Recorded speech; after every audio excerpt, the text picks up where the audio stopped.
Ocho, you look at Jeudy as a number one? Yeah. Yeah. Not even close. You don't think so? No, sir. We'll move on, and when teams call me and asking, should they trade for you, I will say no, don't trade for Jerry Jeudy because he's mentally unable to handle constructive criticism from people who watch specifically, can he be a wide receiver? He could be a wide receiver. He's a tier 3. I'm done talking to you, bro. What is he even arguing about? Because it can't be that one play. Look at it. The Cleveland Browns sideline turned into pure mayhem on Sunday, and the cameras didn't catch a small argument or some regular frustration. They caught a full-on explosion. This wasn't just a heated moment between teammates. It was a veteran, wide out, completely losing control, and publicly going after his rookie quarterback in front of a packed stadium and millions more watching on TV. Jerry Jeudy, the same player people keep calling the #1 receiver even though he hasn't shown anything close to that, actually marched over to Shedeur Sanders and unloaded on him over one missed throw. One single incomplete pass, and Jeudy acted like he's been the one carrying Cleveland all year when everyone knows the offense has struggled partly because of him. Let's get something straight right away. Jerry Jeudy has no real standing, no real credibility, and absolutely no reason to be pointing fingers at anyone, especially not the 22-year-old rookie who's trying to keep this season from falling apart. Jeudy hasn't earned that right, not with the way he's been performing. Who exactly does Jerry Jeudy think he is? Does he honestly believe he's some top-tier receiver who's earned the power to check teammates on the sideline? Does he truly think his play this year has been anywhere near the level of someone who can call others out? If he looks in the mirror and sees a true #1 receiver, then he is fooling himself in a way that doesn't make sense to anyone around the league. The footage of this sideline blow-up is beyond revealing. There's 2 4th and 1s that didn't work. And did you like Kevin having the aggressiveness there, even backed up in your territory? I mean, first, that's a rude question to ask. If I think, It shows Jeudy storming toward Shedeur Sanders, pointing at him, getting in his face, and shouting while Shedeur is literally trying to study the tablet and break down the play. That kind of approach tells you everything about Jeudy's mindset and how he handles pressure at the NFL level. Multiple offensive linemen had to step in and drag Jeudy back because he was so worked up that the situation was pushing toward becoming physical. This wasn't leadership. This wasn't mentoring. This was a veteran spiraling in front of his team during a season where he hasn't delivered. And here's the part that makes this whole thing even more outrageous. Jerry Jeudy has been struggling badly this season. Not just a slow year, not just a few off games, but one of the roughest seasons you'll find from a receiver expected to be a top option. That's what makes his sideline outburst so unbelievable. Jerry Jeudy currently leads the entire NFL in dropped passes with 9 drops. Let that sink in. The same guy yelling at his rookie quarterback about one missed throw is the same guy leading the league in failing to secure catchable passes. You seriously can't make this up. 9 official drops means 9 separate times this season where Jeudy had the ball right in his hands and couldn't finish the play. 9 moments where he could have helped Shedeur Sanders settle into rhythm and build trust, but instead the ball hit the turf. For a receiver with his expectations, that's not just disappointing, it's a massive problem for the offense. Yet somehow he thought he had the right to charge at Sanders over one incomplete pass. The mental gymnastics it takes to justify that kind of reaction is wild, and it says a lot about where Jeudy's head is right now. But it doesn't stop there. The numbers paint a tough picture. Jeudy has pulled in only 32 catches all year for 395 yards and 1 touchdown. 1 touchdown across 12 games for someone labeled as a top receiver is extremely concerning. Those numbers look more like the stat line of a backup or a depth guy filling in, not someone who's supposed to be your main target. At around 12 yards per catch, Jeudy isn't giving the Browns any real explosive plays. When he does catch the ball, he's usually getting brought down quickly with not much happening after the catch. After the game. Now, Jerry Jeudy has found himself in some serious hot water yet another week. Now, last week we seen Jerry Jeudy fumble. You know what I'm saying? And, I didn't really want to go in on Jerry Jeudy because he liked that on the football field. But it was looking kind of spooky. Looked like he just did one of these. He just threw the ball. But I let that slide, dog. I let you slide. Now, today, I ain't the only one that noticed this. Now, Shedeur had a pass, right? Shedeur had a situation in the game where Jerry Jeudy looked like he went out on an out route or a post, one of those long routes, bro. And Shedeur... With this offense needing spark plays and momentum changers, he hasn't been the guy providing them, and that single touchdown is telling. It shows coaches aren't relying on him in the red zone, they're not going to him in big moments, and they're not treating him like a game-breaking option. A true number one receiver makes his presence felt in scoring situations. Jeudy hasn't been that player this year. So when you stack that up with his sideline behavior, it makes everything even harder to understand. How can someone producing numbers like that feel so confident calling out a rookie quarterback who's doing everything he can to keep things steady? It doesn't add up. And let's not forget, the Denver Broncos, the team that drafted Jerry Jeudy in the first round back in 2020, moved on from him quickly.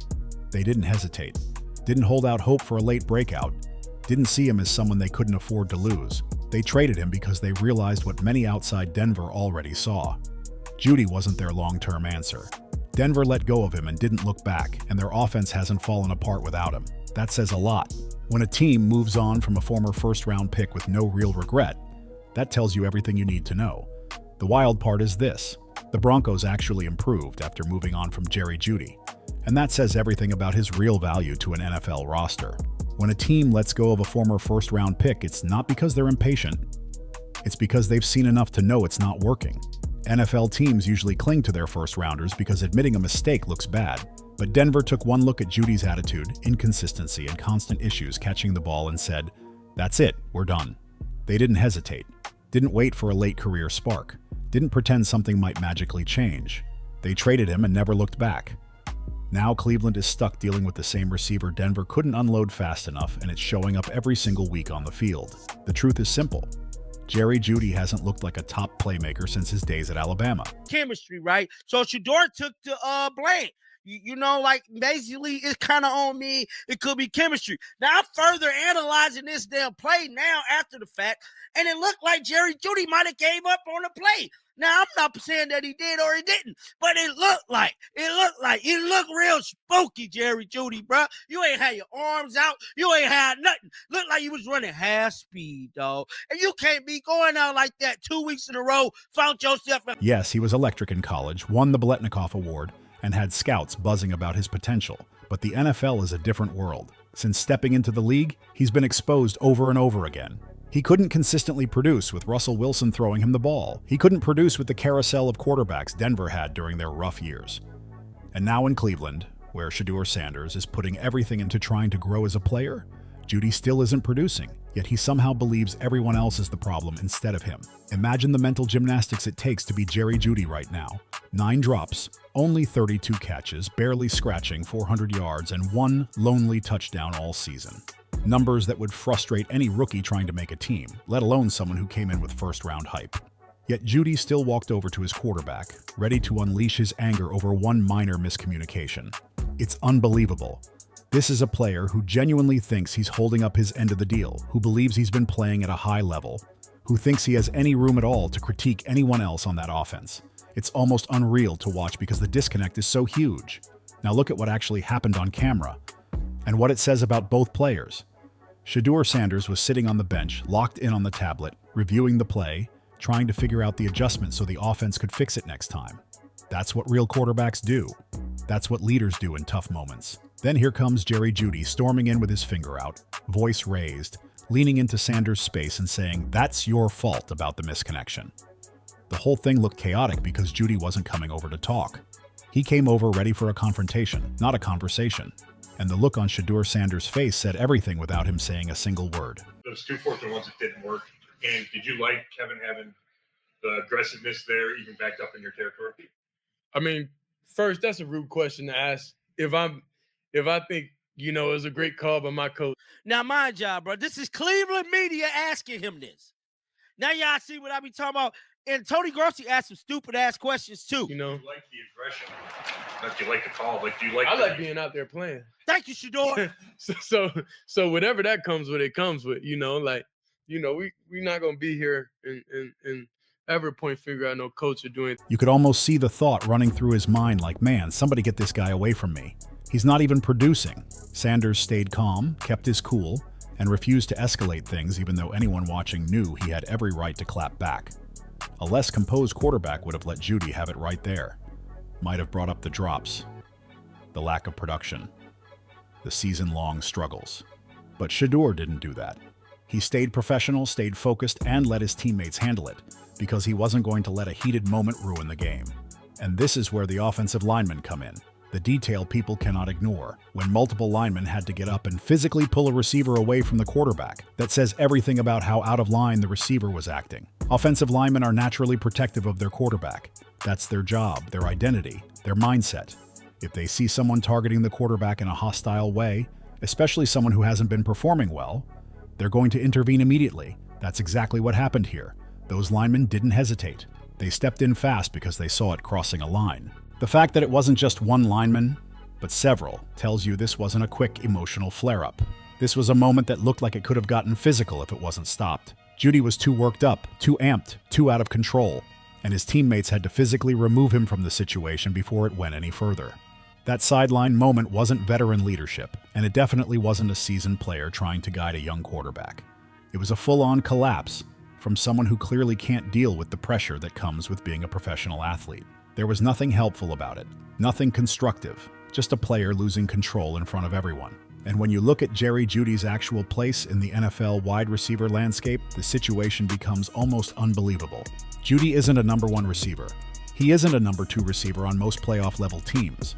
At best, he fits as a third option in the slot, someone who can be useful in the right role, but nowhere near the main target in an offense. Cleveland only has him in that spot because the roster doesn't offer a better option right now.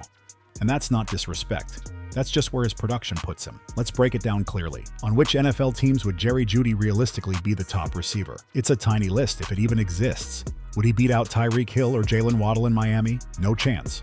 Would he beat out Terry McLaurin in Washington? Absolutely not. Would he outrank DK Metcalf or Jackson Smith-Njigba in Seattle? Not even close.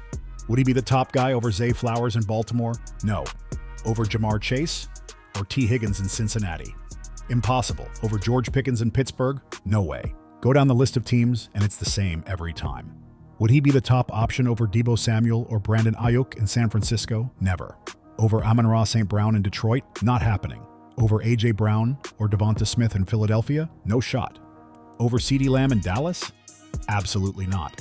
Across nearly the entire league, Jerry Jeudy wouldn't sniff a WR1 role. The only reason he has that label in Cleveland is because the Browns don't have many proven receiving options right now.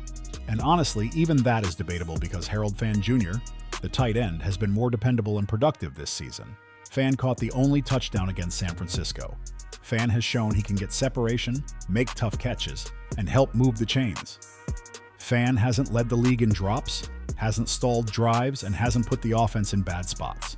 When your tight end looks more reliable than your supposed top receiver, that's a massive statement about the state of the wide receiver room. When you compare Jeudy's season to what real WR1s are doing across the NFL, it makes his year look even worse. CeeDee Lamb is dominating in Dallas. Tyreek Hill is still one of the most dangerous players in the entire league. Justin Jefferson came back from injury and instantly reminded everyone why defenses double-team him. Amon-Ra St. Brown is building an all-pro resume in Detroit by consistently torching defenses. These players elevate their quarterbacks, elevate their offenses, and deliver every single week. Jerry Jeudy is not doing any of that. He's not taking over games, not making impact plays, and not showing the traits of a top receiver. Hey, you listen. Can I say something real quick? Yes. I know some of maybe people in the chat, or maybe you might not be fond of him, but I ain't got no. I like him. I thought he should have been. I said when they came out, he came out that draft with CD, with Jetta, with Ruggs. I said he should have been the number one receiver taken. Yeah. So and I was happy that he went. But Ocho. Hey, simply this, simply this: being able to get open, beat man to man, and create separation. That's all I need. Because the ones that are number twos can't do that consistently. The people that are number twos cannot do that consistently. Those all receivers that are number one receivers, my offensive coordinator doesn't have to hide me. It's third down. We need you to get open. Man to man, I don't give a fuck. Oh, I almost cursed. I don't care what it is. Get open. Jerry Jeudy can do that. He can do that. I'm just saying. You can name 20 receivers, 25 receivers better than he's number one on that team because you got to look. If you're talking about a number one, because he has to be a number one on that team. But you go 25 deep receivers before you take him. So we basing things off skill set, or you basing it off numbers? What are we talking about? He's had opportunities, but the consistency simply hasn't been there. And then there's Steve Smith, a former All-Pro who calls things exactly as he sees them. When he spoke about Jerry Jeudy, he didn't hide behind polite language or sugarcoat anything. Smith said Jeudy struggles with handling constructive criticism. He said Jeudy is a Tier 3 receiver. He said teams should avoid trading for him. And with how Jeudy's season has gone, Smith looks completely accurate. Everything Smith said has lined up perfectly with Jeudy's performance this year. The inconsistency, the frustration, the lack of big moments, and the difficulty responding when things don't go his way. Jeudy looks exactly like the player Smith described, someone with talent, but not the mental toughness or the professional consistency to stay at the top of the league. The NFL doesn't care about what you did in college once you've been in the league for years, and that's the reality Jerry Jeudy keeps ignoring. The league only cares about what you're producing right now, and what Jeudy is producing at this moment is dropped passes, low numbers, and sideline drama aimed at his rookie quarterback. That Alabama legacy means nothing when you're playing like one of the least effective starting receivers in the league. And it gets worse when you remember the fumble from the previous game. That moment alone should have stopped Jeudy from questioning anyone. He caught the ball, tried to add some unnecessary flair, did some little dance move instead of securing the ball, and lost it. The ball came out because he was focused on style instead of protecting possession, and that turnover cost his team valuable momentum. That's the definition of sloppy football. A receiver who fumbles from showboating, who leads the league in drops, who has one touchdown all season and struggles to get open has no room to confront his quarterback about anything. None at all. The fact that Jeudy doesn't recognize this, that he genuinely believes he has the standing to confront Shedeur Sanders, shows how disconnected he is from his own performance. That kind of lack of awareness hurts an entire offense. The Browns front office now has a real decision to make about Jerry Jeudy, and they need to make it quickly. This type of behavior cannot be allowed, especially not from someone who has delivered so little on the field this year. If Cleveland is serious about building around Shedeur Sanders, if they really see him as the franchise quarterback they've been chasing for years, then they cannot let veteran players publicly challenge him like this. That destroys chemistry fast. The Browns must set a standard. They must show that accountability actually matters, and that production is what earns you the right to speak up. That message has to be loud and clear, and it might need to come through action. Benching Jeudy, cutting his snaps, or possibly releasing him outright so the team can move forward. At this point, moving on from Jeudy might help the team far more than keeping him on the field. Cleveland could easily turn this into addition by subtraction. Remove Jeudy from the rotation, give those reps to younger receivers who might actually secure the ball, and stop pretending he's a long-term piece worth building around. His play has shown over and over that he isn't a difference maker, he isn't reliable, and he hasn't shown the mindset needed to thrive in the NFL. Shedeur Sanders deserves better than what he's getting right now in Cleveland. He deserves receivers who support him, receivers who make tough catches, and receivers who understand his role as a rookie trying to grow in a chaotic situation. He deserves veterans who guide him, not ones who explode on the sideline over one missed throw. Instead, he's forced to deal with Jerry Jeudy, someone who let frustration turn into a full meltdown while ignoring his own long list of mistakes. The broader NFL world has watched this unfold, and the reactions have been overwhelmingly critical of Jeudy. Fans online have blasted him. Former players have questioned his professionalism. Analysts have highlighted the contradictions in his behavior. Even casual fans saw the clip and understood how misplaced Jeudy's anger was. When you're leading the league in drops and still yelling at your quarterback on national TV, you become more than a problem. You become a running joke, a cautionary tale for how ego and production must match up in professional sports. A reminder of what happens when a player thinks he's performing at a level far above what the numbers actually show. And Browns fans haven't stayed silent either. The comments say everything. Fans calling him unreliable, demanding he be released, pointing out that both Jeudy and Kevin Stefanski are making life harder for Shedeur Sanders, and expressing deep frustration with the direction of the team. These aren't casual viewers. These are fans who watch every game, know the roster inside and out, and can clearly see exactly where the problems are coming from. When you compare Jeudy's behavior to his production, it becomes almost unbelievable. If you're going to act like a superstar, demanding the ball, confronting the quarterback, creating sideline scenes, then you need to produce like a superstar. His skills are not conducive. Look at his numbers in Denver. Look at his numbers now. That's why I just said, are you talking about his skill set or are we talking about numbers? Well, everybody's a number one if you just look at skill set, because everybody can get open. No, I can stack up a bunch of them. Cannot. Yes, they can. No, I'm not. Look, let me take that back. Everybody can't get open. But how many, if we were to have a draft right now and you start taking receivers, how long before Jeudy gets selected? No, you throwing in different scenarios that I'm not talking about. No, I'm talking about. He's not a one, Ocho. He's a 2. He's a solid 2. A solid 2. He's not a 1 receiver. What is?